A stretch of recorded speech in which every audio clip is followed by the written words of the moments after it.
अस्सलाम वालेकुम। सबसे पहले पाकिस्तान जिंदाबाद पाइंदाबाद। क्या हिंदुस्तानियों ने कभी सोचा होगा कि अगर कल सुबह पाकिस्तान का कोई एटमी मिसाइल फिजा में बुलंद हो जाए तो अंजाम क्या होगा?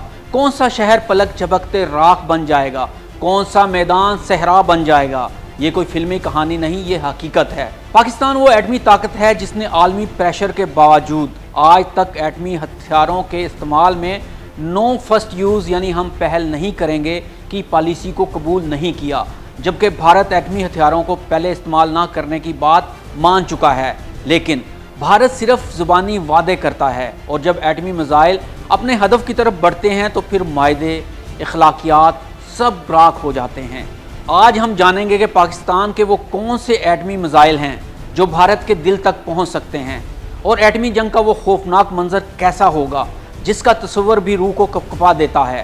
तैयार हो जाएं, क्योंकि अब आप सुनने जा रहे हैं एक ऐसी हकीकत जो आपको हिला कर रख देगी। सबसे पहले ये जान लेते हैं कि जब एटमी हमला होता है तो क्या होता है, बम कैसे फटता है और बच जाने वाले लोगों के साथ क्या कुछ होता है। तो जनाब, एटमी वारहेड को मिसाइलों और तैयारों के जरिए मुख्तलिफ इलाकों पर फेंका जाता है, जिसके बाद एटम बम फटता है और एक ज़ोरदार धमाका होता है। जैसे ही एक एटमी बम फटता है, आग का एक गोला जिसका दर्जा हरारत सूरज के मरकज़ जितना होता है सब कुछ जलाकर भस्म कर देता है। ज़ोरदार झटके की लहर मीलों दूर इमारतों को ज़मीन बोस कर देती है। मोहलक ताबकारी फ़िज़ा, पानी और ज़मीन को जहरीला कर देती है। फिर रेडियो एक्टिव फॉल आउट यानी जहरीली गर्द हवा में शामिल होकर दूर दूर तक मौत बांटती है। ताबकारी के असरात कई बरसों तक बरकरार रहते हैं। ज़मीन से उगने वाली फसलों और दरख्तों में भी ताबकारी के असरात मौजूद होते हैं।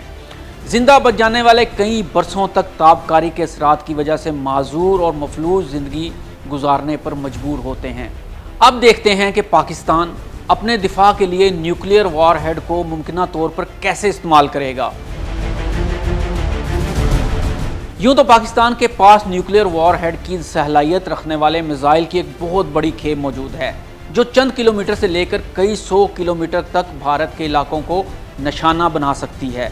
लेकिन भारत पाकिस्तान के सिर्फ एक मिसाइल की दूरी पर है। अगर पाकिस्तान ये मिसाइल चला देता है तो पूरा भारत जलकर भस्म हो जाएगा और यह मिसाइल है शाहीन 3 जिसकी रेंज तकरीबन 2700 किलोमीटर है। पूरा भारत मुकम्मल तौर पर शाहीन 3 की रेंज में शामिल है। बंगलोर, चेन्नई, हैदराबाद, पुणे, बम्बई, कोलकाता, दिल्ली, अंडमान और निकोबार जज़ायर पाकिस्तान के निशाने पर हैं। अगर हम बात करें बैलिस्टिक मिसाइल शाहीन 1 की तो इसकी रेंज तकरीबन 750 किलोमीटर है। एटमी हथियार ले जाने की सलाहियत रखता है। रेंज में आने वाले हिंदुस्तान के शहर हैं अमृतसर, चंडीगढ़, दिल्ली और जयपुर। अब अगर हम बात करें शाहीन 2 की तो इसकी रेंज तकरीबन 1500 किलोमीटर है। एटमी वारहेड ले जा सकता है। रेंज में आने वाले शहर हैं दिल्ली, लखनऊ, अहमदाबाद और मुंबई।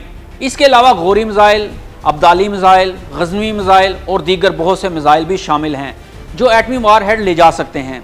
पाकिस्तान के पास कुछ मखसूस जंगी तैयारे हैं जो न्यूक्लियर वारहेड को ले जाकर गिरा सकते हैं। इनमें शामिल हैं मिराज 3, फ्रांसीसी साख्ता पुराना मगर काबिल एतमाद तैयारा है। पाकिस्तान ने इसे ख़ास एटमी हमलों के लिए तब्दील कर रखा है। ये रात क्रूज़ मिसाइल भी फायर कर सकता है।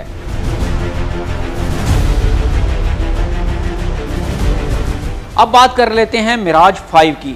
थोड़ा जदीद मॉडल है, एटमी बम ले जाने की सलाहियत रखता है। कम ऊंचाई पर तेजी से हमला करने के लिए इस्तेमाल किया जा सकता है। तो ऐसे ही बात करते हैं JF थंडर ब्लॉक 2 और 3 की। पाकिस्तान और चीन का मुश्तरका प्रोजेक्ट है। नए ब्लॉक्स को मुमकिन तौर पर एटमी वारहेड ले जाने के काबिल बनाया गया है। क्रूज मिसाइल रात को फायर करने की सलाहियत भी रखता है। अब बात करते हैं F-16 की। यह अमरीकी साख्ता है। F-16 तकनीकी तौर पर एटमी हथियार ले जा सकता है। F-16 की फ़रोख्त के वक्त अमेरिका ने पाकिस्तान पर सख्त पाबंदियाँ लगाई कि पाकिस्तान इन्हें एटमी मकासद के लिए इस्तेमाल नहीं करेगा। तो दोस्तों, भारत ने विक्रांत को वापस बुलाकर होशियारी दिखाई और अक्लमंदी का सबूत दिया, वरना अब तक विक्रांत के चीथड़े उड़ चुके होते।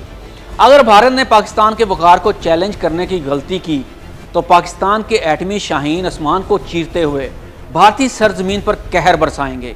نقشے بدل جائیں گے، شہر مٹ جائیں گے، تاریخ کی کتابیں راہ کی کہانی لکھیں گی، دہلی کی روشنی، ممبئی کی چہل پہل، کلکتہ کی گلیاں، چنائی کی رونقیں سب ایک ساکت خاموشی میں ڈوب جائیں گی، اور بھارت کی مٹی صدیاں گواہی دے گی کہ پاکستان کے ساتھ ٹکرانے کا انجام کیا ہوتا ہے۔ ہم امن چاہتے ہیں مگر غیرت کے محافظ ہیں۔ یہ پاکستان ہے، یہ چٹان ہے، یہ قیامت کی طرح دشمن پر ٹوٹتا ہے۔ پاکستان زندہ باد۔